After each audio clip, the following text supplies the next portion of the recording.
Stove top സ്റ്റോറീസിൻ്റെ പുതിയൊരു വീഡിയോയിലേക്ക് സ്വാഗതം. ഇന്ന് നമുക്ക് വൈകിട്ടത്തെ ചായക്കൊപ്പം കഴിക്കാൻ പറ്റുന്ന നാടൻ അരിയുണ്ട തയ്യാറാക്കാം. ഇതിനു വേണ്ടി 2 കപ്പ് അരി എടുത്തിട്ടുണ്ട്. ഇതൊന്ന് നന്നായി കഴുകി വൃത്തിയാക്കിയ ശേഷം വെള്ളം വാരാൻ വേണ്ടി ഒരു അരിപ്പയിൽ ഇട്ട് വെച്ചിട്ടുണ്ട്.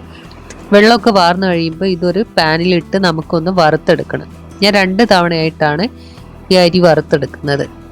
ഇത് നമ്മൾ നന്നായിട്ട് ഇളക്കി കൊടുക്കണം. മീഡിയം ഫ്ലെയിമിലിട്ടിട്ട് വേണം വറുത്തെടുക്കാൻ, അല്ലെങ്കിൽ അടി പിടിച്ച് കരിഞ്ഞു പോകാൻ സാധ്യതയുണ്ട്.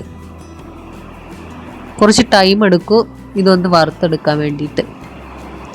അപ്പോൾ നമ്മളിത് ഇളക്കിക്കൊണ്ടേ ഇരിക്കണം, അല്ലെങ്കിൽ അടി പിടിക്കും.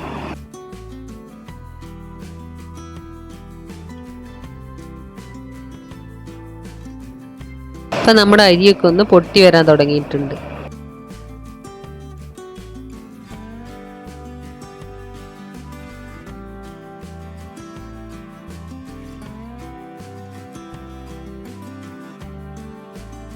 ഇത് നമുക്ക് വളരെ പെട്ടെന്ന് തയ്യാറാക്കിയെടുക്കാൻ പറ്റുന്നേ ഉള്ളൂ. ഇതുപോലെ കുറച്ച് അരിയൊക്കെ വറുത്ത് പൊടിച്ച് വെച്ച് നമുക്ക് ഇടയ്ക്ക് തയ്യാറാക്കിയെടുക്കാനും പറ്റും.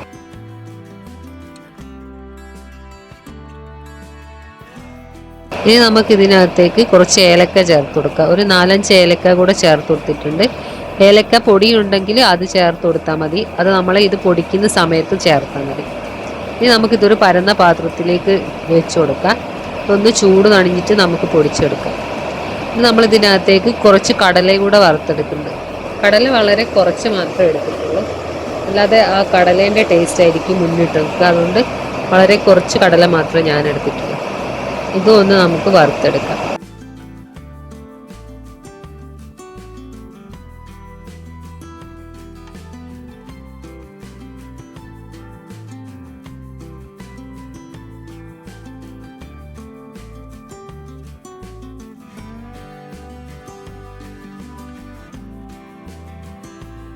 ഇനി ഇതിനകത്തേക്ക് കുറച്ച് കാഷ്യൂസും കൂടെ ചേർത്ത് കൊടുക്കുന്നുണ്ട്.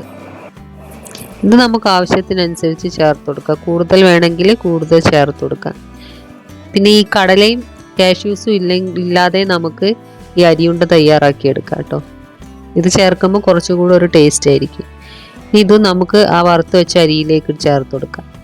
ഇനി ഇത് തണുത്തിട്ടുണ്ട്. തണുത്ത ശേഷം ഇത് നമുക്കൊരു മിക്സിയുടെ ജാറിലിട്ട് നന്നായിട്ടൊന്ന് പൊടിച്ചെടുക്കാം. ഞാൻ 2-3 തവണയായിട്ടാണ് പൊടിച്ചെടുക്കുന്നത്. ഇത് വേറൊരു പാത്രത്തിലേക്ക് മാറ്റി കൊടുക്കാം.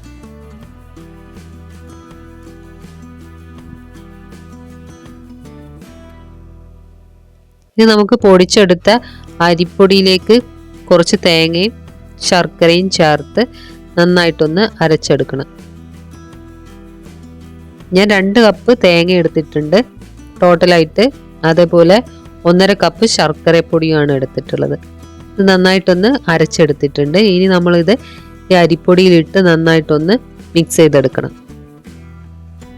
ഇത് വേറൊരു പാത്രത്തിലേക്ക് മാറ്റിയിട്ടുണ്ട്. ഇനി നമുക്ക് കൈകൊണ്ട് നന്നായി കുഴച്ച് ഉരുളകളാക്കിയെടുക്കാം.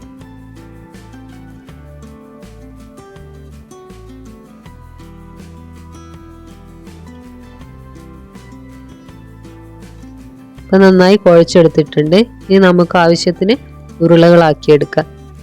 ഇത് നമുക്ക് കുറേ ദിവസം കേടുകൂടാതെ സൂക്ഷിച്ച് വെക്കാൻ പറ്റും കേട്ടോ. നല്ല എയർ ടൈറ്റ് ആയിട്ടുള്ള ഒരു പാത്രത്തിൽ ഇട്ട് സൂക്ഷിച്ച് വെച്ചാൽ മതി. ഇതെല്ലാവരും ഒന്ന് ട്രൈ ചെയ്ത് നോക്കുക. എല്ലാവർക്കും ഇഷ്ടപ്പെടും, എന്തായിട്ടും ഇഷ്ടപ്പെടും. എണ്ണക്കടികളൊക്കെ കഴിച്ച് മടുത്തിട്ട് ഇടയ്ക്ക് ഇങ്ങനെയൊക്കെ ചെയ്തു നോക്കുക.